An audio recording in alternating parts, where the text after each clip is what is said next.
Good morning students.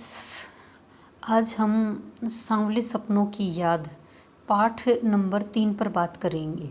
ये पाठ number 4 दिया हुआ है। 3 उपभोक्तावाद की संस्कृति है जो आपके सिलेबस में नहीं है, अगर किसी की बुक में हो तो भी।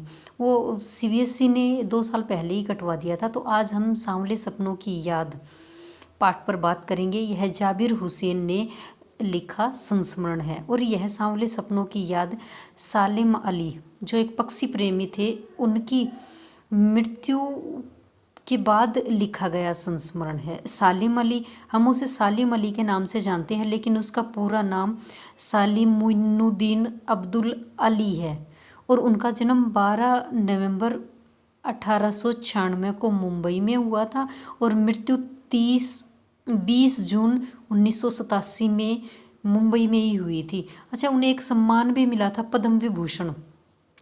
1976 में पद्म विभूषण एक पुरस्कार भी मिला था पक्षियों पर कार्य करने के कारण। और इस पाठ में सालिम अली की जो तुलना है वो एक पक्षी से की गई है और यह जो पाठ है आरंभ भी वहीं से होता है जब उनके अंतिम संस्कार में जाबिर हुसैन जो इस पाठ के लेखक हैं वो शामिल हुए थे और उन्हें यह विश्वास नहीं हुआ था कि सालिम अली की मृत्यु हो चुकी है। वो उन्हें अब भी यह लगता था कि सालिम अली पक्षियों की खोज में, कहीं प्रकृति की खोज में या पक्षियों के दुख दर्द को बांटने के लिए निकल गए हैं और वो कुछ समय के बाद ही वापस आ जाते हैं। हमारे साथ भी ऐसा ही होता है, जब किसी व्यक्ति की मृत्यु हो जाती है तो हमें उसकी मृत्यु पर विश्वास नहीं होता। वैसा ही इस पाठ में जाबिर हुसैन को लगता है।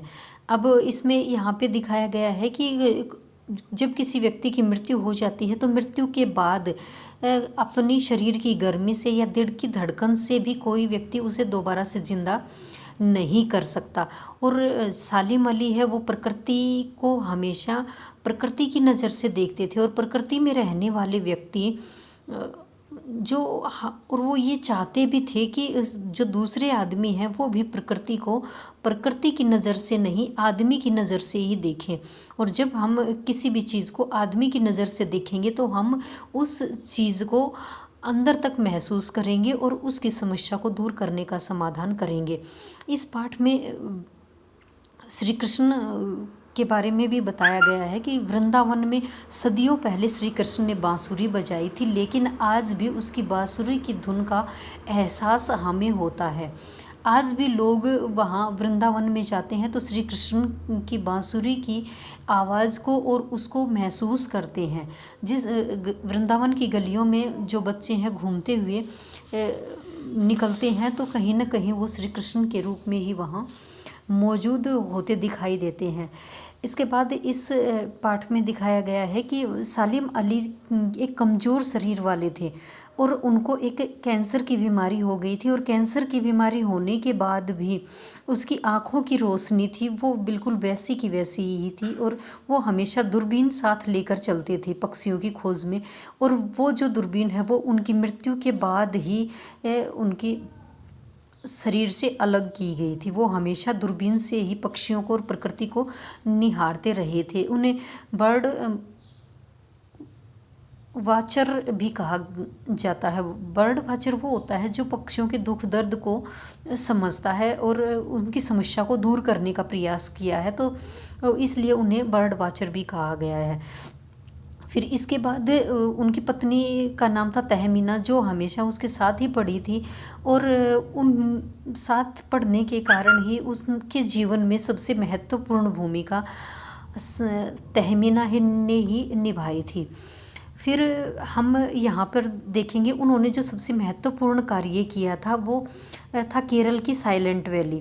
केरल की जो साइलेंट वैली है उसमें रहने वाले पक्षी राजस्थान से जो आने वाली गर्म हवा के झोंकों से मर रहे थे, उसी के बारे में उस समय के प्रधानमंत्री चौधरी चरण सिंह को इन्होंने पक्षियों की इस समस्या से अवगत कराया था और इस तरह से उन्होंने प्रस्तुत किया समस्या को कि चौधरी चरण सिंह भी रोने लगे थे। और फिर इसके बाद सालिम अली ने एक आत्मकथा लिखी थी, फॉल ऑफ स्पैरो, एक गोरैया का गिरना।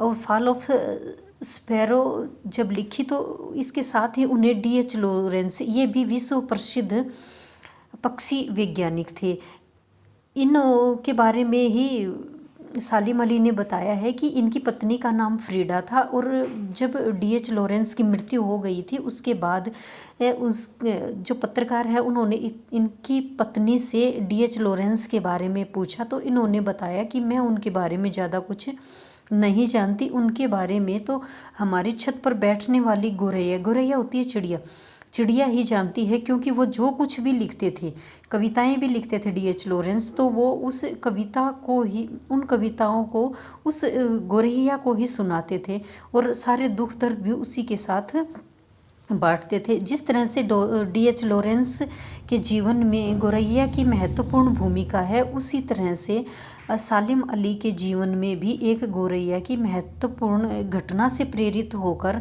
ही ये इस पक्षियों की खोज में इन्होंने अपने जीवन को समर्पित कर दिया, क्योंकि जब ये बचपन में थे तो इनके एयरगन से एक गौरैया की मृत्यु हो गई थी, और उसकी मृत्यु के दुख से ये इतने अधिक दुखी हुए कि इन्होंने अपने सारा जीवन पक्षियों की खोज में ही लगा दिया था।